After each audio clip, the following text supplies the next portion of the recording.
Mixing together sci-fi and horror can often be pretty successful. Look at Alien, Predator, and a lot of the Cronenbergs, both of them, and don't forget about The Thing. Deal with sci-fi concepts through a horror lens. Oftentimes, these movies tend to be imaginative, thought-provoking, and entertaining. Some of my most favorite horror movies are sci-fi horror mashups.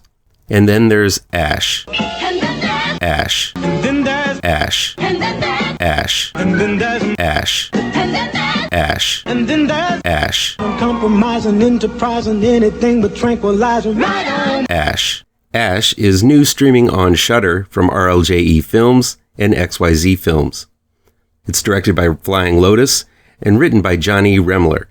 An amnesiac, Rhea, played by Eiza Gonzalez, wanders around a spaceship beaten and bloody, attempting to find answers about who she is and why she's there. Soon she meets fellow crewman Brian, played by Aaron Paul, who is equally out of sorts, yet has his memory intact. Turns out Rhea was on a space mission to find a new habitable planet since, of course, we destroyed Earth with all of those styrofoam plates, hairspray, and cheeseburgers. The mission was aborted when they encountered some kind of strange life form on a new planet they've landed on. While Rhea and Brian attempt to get to their orbiting shuttle, the life form makes its move to defend the planet from these human invaders. Ash is basically every sci-fi movie made since 2001. I'm not talking about the year, I'm talking about the movie, and maybe even earlier than that. Films like Life, Event Horizon, The Thing, the Alien movies, and Pandorum specifically come to mind while I was watching this patchwork sci-fi unfold. It's not that Ash does any of the things it does badly, it's just that most of the story beats, twists, characters, and settings have been done many, many times before in better movies. One can literally go through a checklist matching scenes from Ash with some of these classic and not-so-classic films, making it feel like something one has seen before, even though you've never seen it before. It's not that the cast is bad. Eiza Gonzalez is stunning, even stumbling around and bleeding.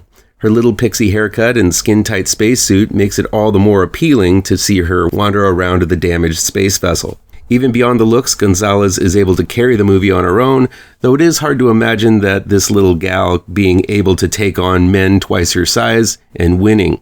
Granted, she does get her ass whooped, but still, some of the power moves she makes just don't feel realistic. Aaron Paul is basically Jesse Pinkman in space. I've seen Paul act before in his films, but this one isn't the one where he's stretching those acting muscles too much. He's there for Rhea to rely on and then distrust and then rely on again, while there are other cast members with which it is very unclear as to who Rhea has a relationship with. Maybe she has a relationship with a couple of them. I'm really not sure. These are just brief roles seen in flashbacks though. Mostly it's Gonzalez and Paul's show, and they play the parts just fine. Bitch! Much has been said about the trippy visuals of Ash. I get it. Some people just haven't seen the ending of 2001 before, and the kaleidoscope visuals might be fun to take some mushrooms and trip out with. But really, they're just flashing lights and pretty colors used as a time spacer.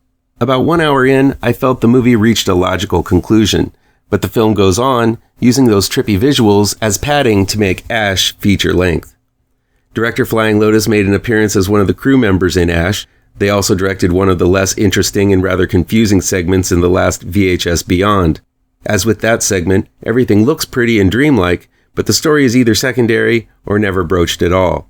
Apparently Flying Lotus is some type of musician, but I've never heard his stuff before. I guess it's too hip for me. But other musicians turned filmmakers, like Rob Zombie, and to a point his brother Spider won, but actually I feel he has some real potential. Flying Lotus seems like a skilled master of the visual aspects of filmmaking, but communicating and making a story is something I feel should have been done by someone that is a bit more grounded. Just because you can make a pretty video doesn't always mean one can make a good movie. Like its star Gonzalez, Ash is pretty to look at, but unfortunately, I look for something a bit more than that in my sci-fi, especially the sci-fi body horror type that this one tries to be. What'd you guys think of Ash? And what about the mixing of sci-fi and horror in general? Let me know the answer to all this and more down in the comments. Please do me a favor and punch that like button down below. Share this video with all of your social media addicted pals. Click subscribe to this channel and ring that bell for notifications.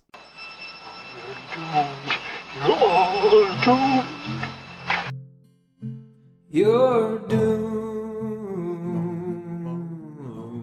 to live the life you're meant to be, stuck inside your reality. You're doomed.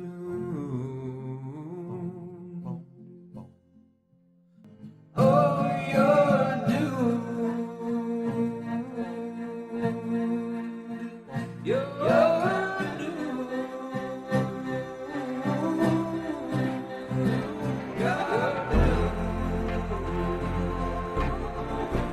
Live the life that you are meant to be. Live inside